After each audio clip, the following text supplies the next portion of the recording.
ኤዱ ወደ እነ ካሌብ ቤት መጥታለች። አባባ ከዳንኤል ጋር ሊያስታርቃቸው ነው።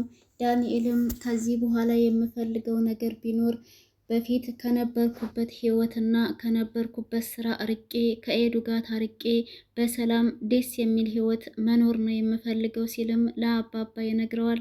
አባባም ደግሞ አንተ ማለት እኮ ህይወትን አሳልፈህ ለኔ ብለህ እየሰጠህ ጀግና ነህ።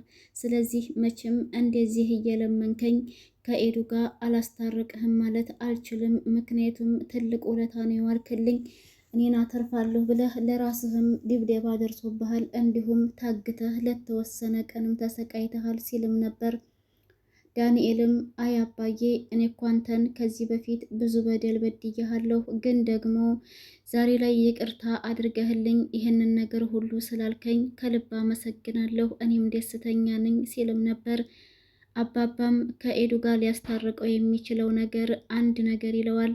የማስታርቅህ ከዚህ በኋላ ኤዱን በደንብ አድርገህ እንደምትንከባከባትና ለቤትህ ለኑሮህ የምታስብ ከሆነ ብቻ ነው ሲልም ይጠይቀዋል። ዳንኤልም የበፊቱ ህይወቱ አንድ በአንድ እንደሚተውና አሁን ላይ ወደፊት የሚያስበው ደስ የሚል ህይወት እንዲሁም ስራም ሆነ ሁሉንም ነገር አስተካክሎ ከኤዱ ጋር መኖር እንዴት እንዳለበት ጠንቅቆ አስቦ እንደጨረሰም ያስረዳዋል ማለት ነው።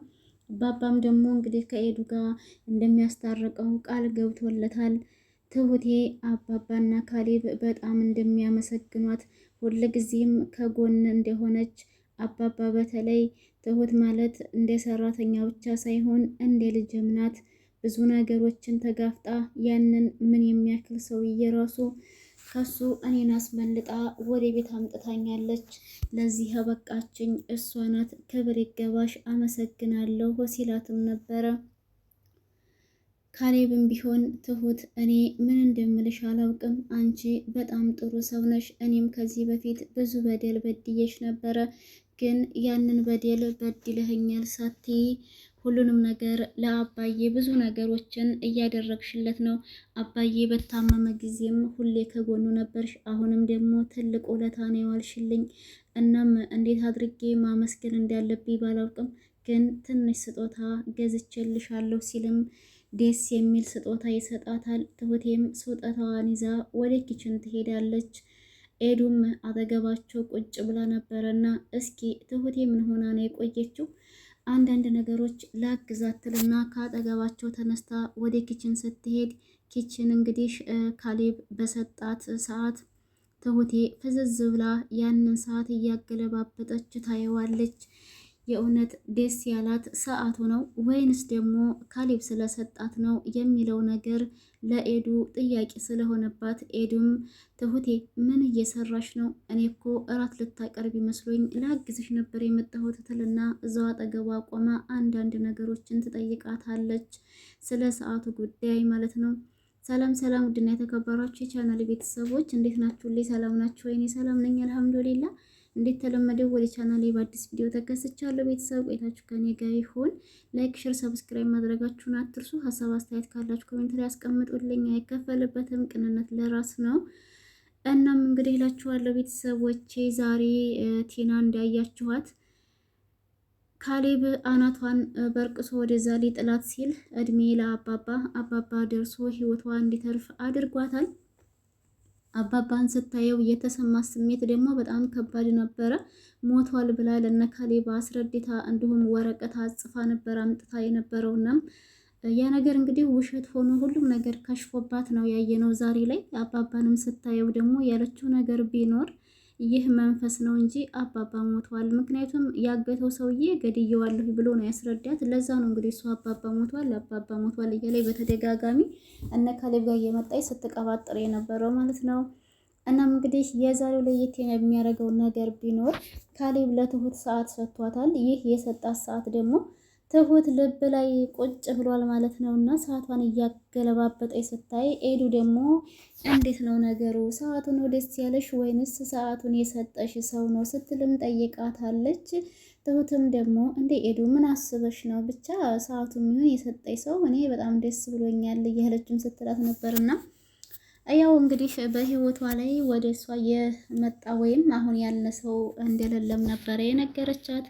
እንደዛ ከሆነ ካሌብን የመሰለ ሰው አግኝተሻል፣ ካሌብ በጣም ጥሩ ሰው ነው፣ ስለዚህ ለምን አብሯችሁ አትቀጥሉም ስትልም ዳር ዳር እያለችባት ነበረ። ትሁት ግን ስለዚህ ጉዳይ ምንም ማሰብም ሆነ ማውራት እየፈለገች አትመስልም። ብትፈልግም ደግሞ አሁን በአንድ ጊዜ ግልጽ ማድረግ አልፈለገችም እንጂ ትሁት ካሌብን የፈለገችው ይመስለኛል። እንዲሁም ካሌብ ትሁትን የፈለጋት ይመስለኛል። ቤተሰብ እናንተስ ምን ትላላችሁ? ምክንያቱም ከስጦታው በላይ ካሌብ ስለሰጣት ይመስለኛል ያችን ሰዓት ስታገላብጣት የነበረው። ኤዱም እንግዲህ ልክ እንደኛው እንደ ተመልካች ተገርማ ነው ሰዓቱ ነው ያስደሰተሽ ወይስ የሰጠሽ ሰውዬ ነው ብላ የጠየቀቻት ማለት ነው ቤተሰብና የእውነትም ትሁቴ ምን ነው ያስደሰተሽ? እስኪ መልሽልን፣ ምን አለ ብትመልሽልን አትሉም? እናም እንግዲህ ቤተሰብ ያው በቀጣይ ይመስለኛል ቲናን ካሌብ ከዛ ከቤት ውስጥ ካባረራት ቀጣይ የሚሆነው ካሌብና ትሁት አንድ ላይ ይሆናሉ። አሁን አባባ እንግዲህ ኤዱንና ዳንኤልን አስታርቋቸዋል። ካስታረቃቸውም በኋላ ደግሞ ምሳ እቤት እንደሚመጡ ምግብ መሰራት እንዳለበት ትዕዛዝ ሰጥቶ ነበርና ትሁት ነበረች ምሳውን እንድትሰራ የተባለችው። ካሌብ ግን አጋጣሚ እኔ ትሁትን ይዣት ለወጣ ነበረ፣ ለምን ከውጭ አናመጣም ምግብ ሲል፣ እንዴት እቤት ውስጥ ሰው እያለ ለምንድን ነው ከውጭ ምግብ የምናመጣው? ከባድ እንግዳ ናቸው የሚመጡብኝ።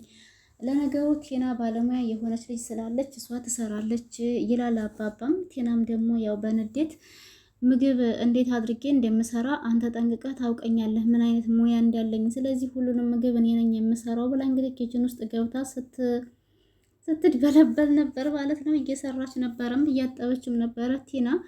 ከዛ በኋላ እንግዲህ እንግዶቹ መምጫቸው ሰዓት ደርሶ እየተዘጋጁ ባለበት አባባና ትሁት እንዲሁም ካሌብ ፏፏ ብለው ዳንኤል እና ኤዱም እንግዲህ መንገድ ለመንገድ ፈታ ዘና እያሉ ወደና አባባ ጋር ጥሪዋቸውን አክብረው ይሄዳሉ።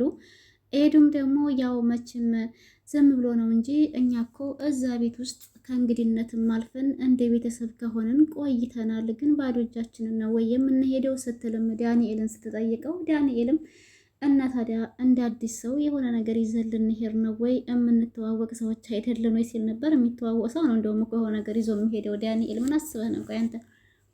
እናም እንግዲህ እንግዶቹ በክብር ወደ ቤት እየተጓዙ ይገኛሉ። አባባም ደግሞ ቲናን በመጣራት እንግዶቹ መጥተዋል፣ በር ላይ ነው ያሉት፣ ሂጂ ክፈችላቸው ብሎ ትዕዛዝ ይሰጣታል። ቲና ግን አባባ አንተ አትሻልም ወይ? አንተ ሄደህ አታስገባቸውም ወይ ስትል ነበር የጠየቀችው። እንግዲህ ወደ ቤት የሚመጣው እንግዳ ማንነቱ መጀመሪያ አልተነገራትም።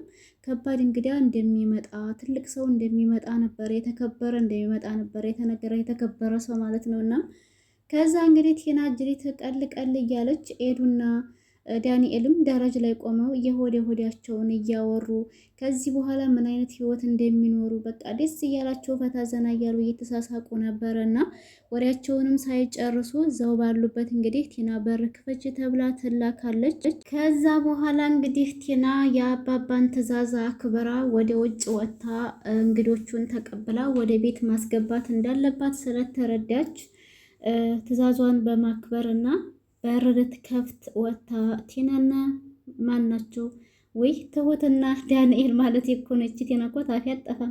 ትሁትና ዳንኤልም እንግዲህ ወደ ቤት ሊገቡ ትንሽ ከቀሯቸው በኋላ ነበረ እዛው ቤት ውስጥ ነው ግቢ ውስጥ ከገቡ በኋላ ደረጃ ላይ የነበሩትና ቲና በሩን ስትከፍት ያየችውን ነገር ማመን አቃታት። ራሷን ስታ መውደቅ ነው የቀራት። እንግዲህ ጭንቅላቷን ይዛ ነው የቀረችው። ምክንያቱም ዳንኤልና ትሁቴ ሌላ ዓለም ውስጥ ገብተው ነው ያየችውና እሷ ደግሞ ይሄ ሁሉ ልፋቷ ይሄ ሁሉ ውጣ ውረዱ እንዲሁም ከካሌብ ጋር እንደዚህ የምትነጫነጨው የምትጣላው አባባንም ብዙ ነገር እያደረገች ያለችው ሀብት ካገኘች በኋላ ቀጣይ ህይወቷን ከዳንኤል ጋር መኖር እንደምትፈልግ ነበር ብዙ ጊዜ ስታወራ የነበረውና ዛሬ ላይ እንግዲህ ባልጠበቀችው መልኩ እንግዲህ ይመጣል ተብላ የገዛ ፍቅረኛ እያለች የምትለው ወንድ ዳንኤል ማለት ነው ሌላ ሴት ጋር እንደዚህ አይነት ነገር ሲያደርግ እንዲሁም እንግዲህ የተባለው ሰው እሱ እንደሆነ ስታውቅ በር ስትከፍትለት ምን አይነት ነገር ላይ እንደነበሩ ስታይ አስቡት እንግዲህ ምን አይነት ስሜት እንደሚሰማችሁና በቀጣይ ክፍል ላይ ምን አይነት ነገር ይፈጠር ይሆን የሚለው ነገር ነው ያሳሰበኝ። እኔ ቲና እንግዲህ ጨርቋን ቀዳ የምትበር ነው የሚመስለኝ